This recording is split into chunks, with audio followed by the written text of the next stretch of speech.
So let's move into the next config, what we have done so far, okay? You know that we are doing, one second, I'll bring back to presentation once again.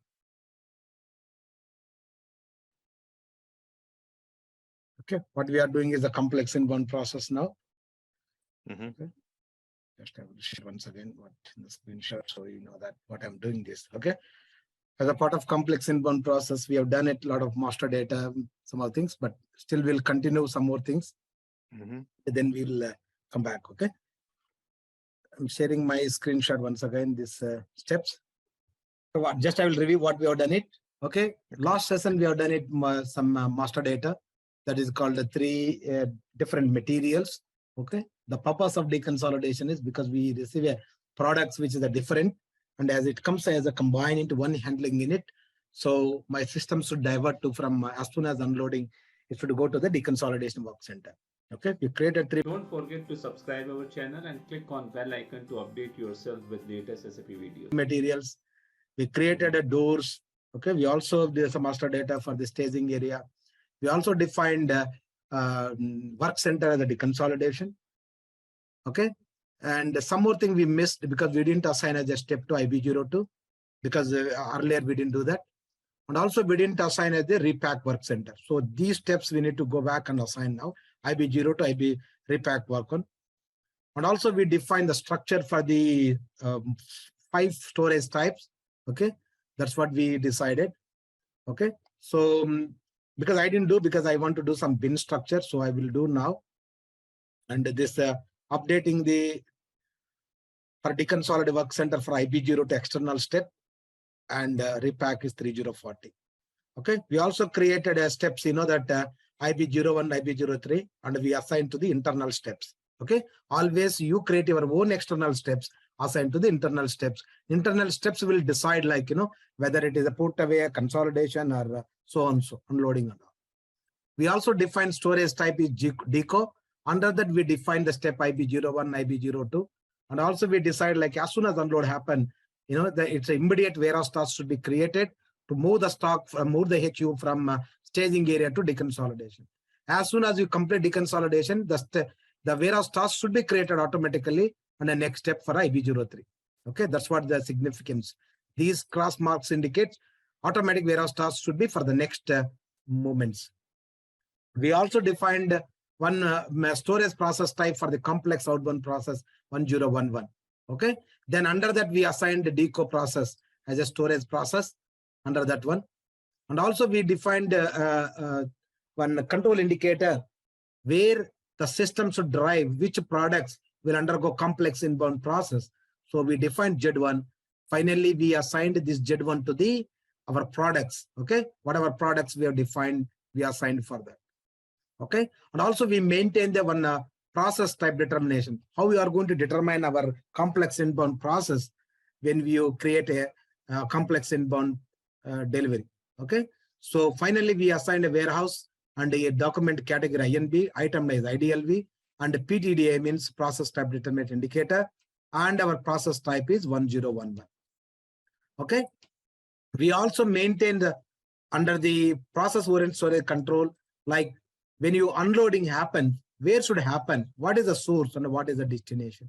Okay, when a deconsolidation, what is the source, from where to where. And also there is a process type we need to define. That's what I told you. For unloading 3065, for movement is 3060, for repack is 3040. So we, in fact, we have defined, but we didn't assign. So this is also we need to assign now. Okay, and finally this Z1 process determinant indicator we define for the products. So this is a driving factor from the Z1. It goes to the Z1, then it reads all the document category, then it triggers the 1011. Okay, this is what we have done it. Storage sequence yet to do.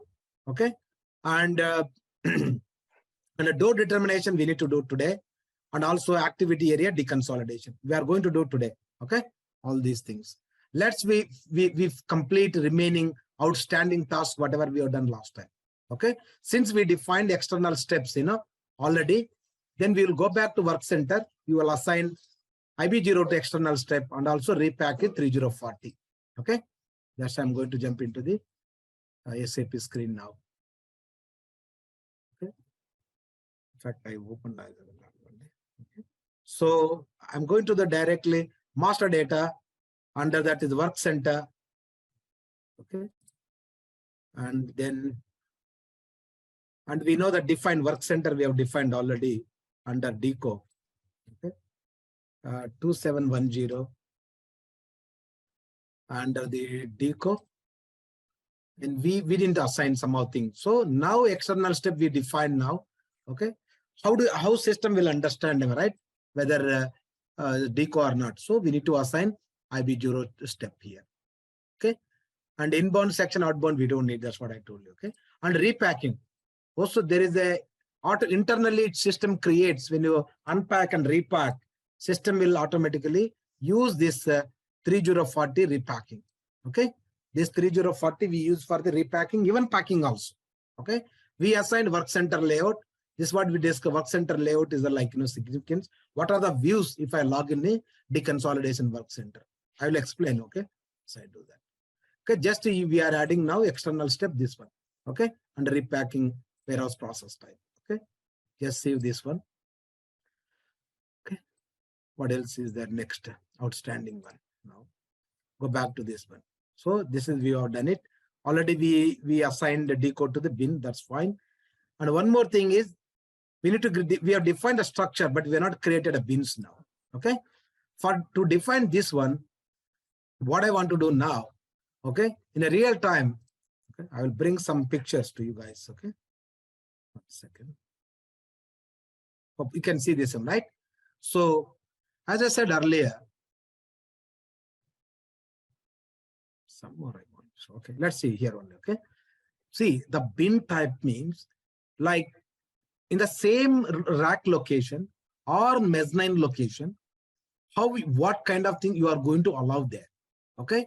That means within the bin, whether you are allowed US pallets, whether you are allowed for CHEP pallets, whether you are allowed for Euro pallets, or whether you are allowed for the in terms of anything like whatever other type of pallets we have. Okay. Depends on size of the product, you know, we go for we decide, okay, this rack area only, for example, I assume that, okay, this oil location, if I say, okay, this location, I'm going to allow only US pallets. Okay. Next oil, no, this one I will assign only Euro pallets. Note that. And the next one is I'm going to assign for the maybe CHEP pallet. Okay. These, as you know, these pallets are, it varies, depends on the physical appearance. Okay. Physical appearance means weights and volumes and dimensions. And also that's what it, whether, and also it is varies the, whether it is the wooden pallets or whether it is a plastic pallets. That's what it varies. Only you need to understand that bin type means is a like, you know, whether I can define as a box type, whether I can define as a totes, whether I can define pallets. Okay, which one I am going to allow that location. Okay, in a business, you need to ask them very clearly. You need to ask them, okay, you are saying a rack. Okay, what kind of pallets you are allowing? Are you allowing US or CHEP or so on so? Okay, that's why you need to ask them. Okay, and also you need to ask them, okay, do you have any problem for us? Every bin, can I allow US pallets? Or can I allow CHEP pallets? Can I allow for anything? Do you have any constraints there? No, they say, no, we don't want. This location only US pallets. Okay, for example, first 1 to 2 levels only US pallets. Remaining 3rd, 4th levels maybe CHEP pallets. Okay, then it depends on the business, you know, you can define a pin type structure also. And also pin, you can also determination also you can establish. Okay, I'm not going to expand very at the moment. Don't forget to subscribe our channel and click on bell icon to update yourself with latest SAP videos. Okay, at the moment I will decide one US pallet. Okay, I will define one US pallet for all the rack location, and because only US pallets are we are allowing at the moment. And also for mezzanine location, even mezzanine also I can go for that. Okay, mezzanine means like, for example, maybe assume that it may not be rack, it looks like this. Okay, first floor and second floor. Okay, assume the ground floor you are going. So whether you are going to allow large tote means like a box, guys. Okay, large tote or medium tote or small tote. Okay, in a mezzanine location, as I said, We decided a mezzanine to keep a loose parts, okay, spare parts, okay, whereas the rack is a very heavy parts, okay, and it may not fit into the mezzanine location. Mezzanine location very small, it may not fit a larger parts, very small parts, okay. So these types, large toad, small toad, medium toad, which product should go to which location, okay, then we need to define as a bin type, okay, we need to define as a bin type. Okay, within this large and medium toad, you want to control it.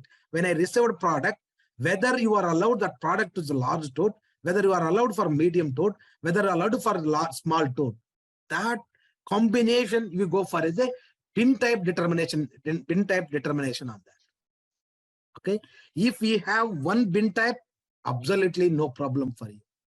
If you have several pallets, several categories you have, then you want to go for determination, because you don't want to go for manual, right? System should drive for that.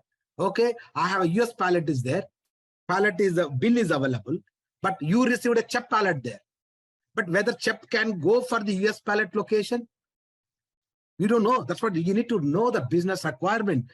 Once you know that whether US pallet bin is available, but you got a CHEP, because all the CHEP bins is a completely full, so you cannot fit into the CHEP.